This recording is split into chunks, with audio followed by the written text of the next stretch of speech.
India पर हुआ ऐसा अटैक जो कि अगर सफल हो जाता तो दुनिया का सबसे बड़ा अटैक माना जाता। यह अटैक ऐसा था जो इंडिया की पॉलिटिकल पावर को एक झटके में जीरो कर सकता था। भारत के लगभग 90% एमपीज एक साथ असैसिनेट किए जा सकते थे। 1990 का दौर था जब कश्मीर के नौजवान सीमा पार ट्रेनिंग करने जाया करते थे ताकि वे कश्मीर को भारत से आज़ाद करा सकें।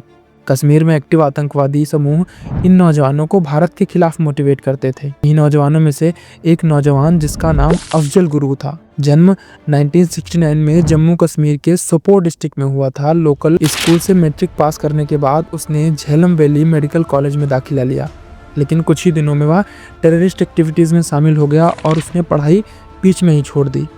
समय बीता, उसने जम्मू कश्मीर लिबरेशन फ्रंट के थ्रू पाकिस्तान जाकर वेपन्स की ट्रेनिंग ली, लेकिन ट्रेनिंग पूरी करने के बाद जैसे ही वह कश्मीर लौटा, उसके पेरेंट्स ने उसे सरेंडर करने को बोला, क्योंकि उस समय पुलिस और इंडियन सिक्योरिटी फोर्सेस के ऑपरेशन जगह जगह चल रहे थे। इसी डर से अफजल के पेरेंट्स ने उसे सरेंडर करने को बोला। अफजल ने किया भी। अफजल ने बीएसएफ के सामने खुद को सरेंडर कर दिया और आत्मसमर्पित आतंकवादी का सर्टिफिकेट भी मिल गया। इसके बाद अफजल कश्मीर को छोड़कर दिल्ली अपने चचेरे भाई शौकत के पास चला गया। वहाँ उसने आम जीवन बिताना शुरू किया। अपने भाई शौकत के साथ उसने फलों का व्यापार करना शुरू किया। इसी बीच इसकी दोस्ती SAR जिलानी से हो जाती है, जो कि दिल्ली यूनिवर्सिटी में अरबी प्रोफेसर था। शौकत जिलानी दोनों बारामूला डिस्ट्रिक्ट से थे और शौकत जब MA की पढ़ाई कर रहा था, उसी दौरान उसकी दोस्ती SAR जिलानी से हो गई थी। शौकत और जिलानी की दोस्ती के चलते अफजल गुरु SAR जिलानी के नज़दीक आ जाता है। उनकी ढेर सारी बातें होती हैं और अक्सर वो कश्मीरी मुद्दों पर चर्चा करते हैं। इन सब बातों का प्रभाव अफजल पर खूब पड़ता है। इसी बीच अफजल मार्च 2001 में कश्मीर जाता है और वहाँ उसकी मुलाकात तारिक से होती है। ये तारिक जैसे मोहम्मद का आतंकवादी था और कश्मीर में नौजवानों को आतंक के रास्ते पर चलने के लिए मोटिवेट करता था। इस समय तारिक अफजल से मिला। उस समय तारिक को इंडिया के खिलाफ एक बड़े अटैक की प्लानिंग करने के लिए कहा गया था। तारिक ने अफजल को दोबारा हथियार उठाने के लिए और आज़ादी के लिए कुछ करने के लिए मोटिवेट किया। अफजल के राजी होने के बाद तारिक ने अफजल को अपने आका यानी इस पूरे हमले का जो मास्टरमाइंड गाजी बाबा था उससे मिलवाया। गाजी बाबा वैसे तो पाकिस्तानी था, लेकिन यहाँ पहलगाम में बैठकर वह आतंकवाद की जड़ें फैला रहा था। गाजी बाबा ने अफजल को मिशन में साथ देने को कहा और इसके बदले में उसको पैसा और पाकिस्तान में सेटल कराने की बात कही। अफजल दिल्ली आता है और शौकत के साथ मिलकर इस मामले पे पूरी चर्चा करता है। अफजल तारिक के कहने पर कश्मीर से आए मोहम्मद, जो जैसे मोहम्मद का आतंकवादी था, उसके लिए दिल्ली में क्रिश्चियन कॉलोनी में किराए पर एक कमरे का इंतजाम करता है। मोहम्मद को तारिक के थ्रू गाजी बाबा का आदेश मिलता है कि वह दिल्ली विधानसभा और इंडियन पार्लियामेंट और एम्बेसीज की रेकी करे। मोहम्मद के बाद बाकी जो 4 आतंकी बचे थे, राजा, राणा, हमजा और हैदर, वो भी दिल्ली आ गए थे। सभी ने एम्बेसीज, दिल्ली विधानसभा और इंडियन पार्लियामेंट की रेकी की और एक रॉ मैप तैयार कर लिया था। मोहम्मद ने दिल्ली की खरीबली मार्केट से बम बनाने का सामान खरीदा और उन्होंने लगभग सारी तैयारियां कर ली थी।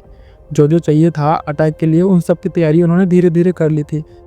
जैसे तैयारी लगभग पूरी होती है, यह खबर मोहम्मद गाजी बाबा तक पहुंचाता है। गाजी बाबा अपने सैटेलाइट फोन से उन्हें कमांड करता है कि हमें लास्ट टारगेट पार्लियामेंट रखना है, इसलिए अब की बार पार्लियामेंट सब साथ में। उन्होंने देखा कि गेट नंबर 11 उनके लिए ज़्यादा आसान रहेगा, क्योंकि ज़्यादातर VIP गाड़ियों की आवाजाही वहीं से हो रही है।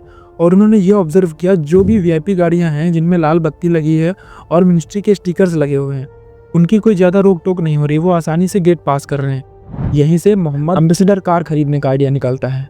एम्बेसडर कार इसलिए क्योंकि उस टाइम एम्बेसडर पॉलिटिशियंस, ऑफिसर्स की पहचान हुआ करती थी। इसके बाद उन्होंने करोल बाग से एक एम्बेसडर कार खरीदी जिसका नंबर DL3CJ 1527 था। मोहम्मद जो था वो कंप्यूटर में एक्सपर्ट था। उसने क्या किया, मार्केट से लाल बत्ती मंगाई और अपने लैपटॉप से MHA का फर्जी स्टिकर एम्बेसडर कार पर लगा दिया ताकि गाड़ी VIP लगे। शौकत मोहम्मद को सभी डॉक्यूमेंट्स की जानकारी दे देता है जो भी लोकल में यूज़ होते हैं, जिनसे उनको रास्ते में कोई भी ऑब्स्टिकल्स ना आए। मोहम्मद उन सभी को फर्जी तरीके से बना लेता है। अब जो मेन काम बचता है वो बचता है आइडेंटिटी कार्ड। उनको भी मोहम्मद अपने लैपटॉप से फर्जी बना लेता है जो हूबहू रियल दिखे, और इनके पास जो फ़ोन थे उनको ये सैटेलाइट से कनेक्ट कर लेते हैं ताकि गाजी बाबा इनको रियल टाइम कमांड दे सके। तैयारी पूरी होने के बाद मोहम्मद 12 दिसंबर की रात गाजी बाबा को कल के हमले की पूरी जानकारी देता है। उधर से गाजी बाबा बोलता है कि हमें भारत के नेताओं को सिर्फ बंदी नहीं बनाना है, ज़रूरत पड़े तो सबको एक साथ मार देना है। मतलब इनका इरादा साफ था, वो भारत के लोकतंत्र को समूल नष्ट करना चाहते थे। सुबह 13 दिसंबर 2001 पार्लियामेंट में विंटर सेशन चल रहा था और दिल्ली की गलियारों में रोजाना की जैसी चहल पहल थी। सब इस बात से अनजान थे कि आज भारतीय लोकतंत्र को एक बहुत बड़ा झटका लगने वाला है। इसी बीच अपोजिशन के हू हल्ला की वजह से को 40 मिनट के लिए रोक दिया जाता है। तभी प्राइम मिनिस्टर अटल बिहारी वाजपेयी और विपक्षी नेता सोनिया गांधी संसद में ना रुककर अपने सरकारी आवास की ओर रवाना हो जाते हैं। लेकिन बाकी मंत्री, पत्रकार जो भी थे, उनकी आवाजाही चल रही थी। इनमें से कोई भी बंदा ये नहीं जानता था कि अगले पल क्या होने वाला है, और वो ये सोच भी नहीं सकते थे कि भारत की संसद पे हमला भी हो सकता है। इधर 11 बजे के आसपास ये पांचों आतंकी राणा, राजा, हमजा, हैदर और मोहम्मद एम्बेसडर में सवार होकर संसद की ओर रवाना हो जाते हैं। प्लान के मुताबिक ये गेट नंबर 12 से इंटर करते हैं और इनका प्लान काम भी कर जाता है। एक्सेस कंट्रोल पर जो जवान थे वो वीआईपी गाड़ी समझकर इनसे ज़्यादा रोक टोक या पूछताछ नहीं करते हैं और इनको जाने देते हैं। अंदर इंटर करने के बाद ये गेट नंबर 11 की ओर बढ़ने लगते हैं, जहां वाइस प्रेसिडेंट का काफिला उन्हें ले जाने के लिए तैयार खड़ा था। आगे से रास्ता ब्लॉक देखकर उन्होंने अपनी गाड़ी को मोड़ने का प्रयास किया। इसी दौरान आतंकियों की कार वाइस प्रेसिडेंट के काफिले की कार से टकरा जाती है। तुरंत एएसआई जगदीश प्रसाद, जिनको पहले से ही कार की स्पीड को लेकर शक था, वो गाड़ी के पीछे तेजी से दौड़ने लगते हैं। साथ साथ गेट नंबर 11 के सिक्योरिटी प्लस वाइस प्रेसिडेंट के जो गार्ड थे वो भी कार की ओर आने लगते हैं। आतंकी समझ जाते हैं कि अब हम घिर चुके हैं। तुरंत पांचों आतंकी कार से निकलते हैं और AK-47 से ब्रस्ट फायरिंग करनी शुरू कर देते हैं।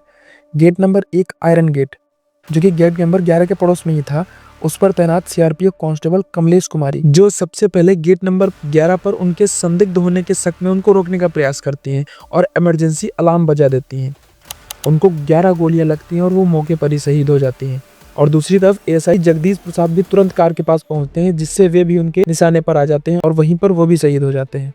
ये सब देखते ही कार की ओर दौड़ते जो भी सिक्योरिटी गार्ड्स थे तुरंत अपनी अपनी पोजीशन लेते हैं और आतंकियों पर फायरिंग शुरू कर देते हैं। गेट नंबर 11 पर तैनात एक और जवान मुतवीर सिंह, इनको भी गोली लग जाती है, लेकिन फिर भी वो गेट नंबर 11 बंद कर देते हैं ताकि आतंकी बाहर ना जा सके। सभी आतंकवादी वहां से गेट नंबर 1, 5 और 9 की ओर फैलने लगते हैं ताकि कहीं से भी मौका मिले तो संसद के मेन हॉल के अंदर जा सके, ताकि वो सांसदों को बंदी बना सके। लेकिन अलार्म्स की वजह से सभी गेट बंद कर दिए जाते हैं और पूरे संसद में सिक्योरिटी हाई लेवल हो जाती है। और जो आतंकवादी गेट नंबर 1 की ओर बढ़ रहा होता है उसको सिक्योरिटी पर्सनल्स वहीं पे मार देते हैं। और जो 3 आतंकवादी गेट नंबर 9 की ओर पोजीशन लेते हुए फायरिंग कर रहे थे, उनको भी सिक्योरिटी पोजीशन लेके वहीं पे मार देती है। और बचा एक आतंकवादी जो गेट नंबर 5 की ओर बढ़ रहा था और लगातार फायरिंग कर रहा था, उसको भी सिक्योरिटी पर्सनल्स घेरते हैं और गेट नंबर 5 पे उड़ा देते हैं। यह मुठभेड़ लगभग 40 से 45 मिनट चलती है, जिसमें हमारे 8 जवान शहीद होते हैं और 5 आतंकवादियों को मार गिराया जाता है। मुठभेड़ पूरी होने के बाद सिक्योरिटी पर्सनल्स वो पूरे संसद की छानबीन करते हैं और जो भी आतंकवादी मारे होते हैं उनके पास से जो भी सामान बरामद होता है उसे चेक करते हैं। उनको 5 AK-47, हजारों राउंड्स, बम, ग्रेनेड और RDX और ID इंस्टॉल हुई मिलती है। हमले के दिन ही शौकत और अफजल गुरु जम्मू कश्मीर निकल जाते हैं। उनके पास 10 लाख रुपए और मोहम्मद का लैपटॉप होता है, जिसको उनको राजी बाबा को हैंडओवर करना होता है। इधर हमले की जांच शुरू हो जाती है और शौकत और अफजल गुरु दोनों को जम्मू कश्मीर के बस अड्डे से अरेस्ट कर लिया जाता है। हमले का मुख्य आरोप अफजल गुरु पर लगता है, इसके लिए उसको फांसी की सजा सुनाई जाती है।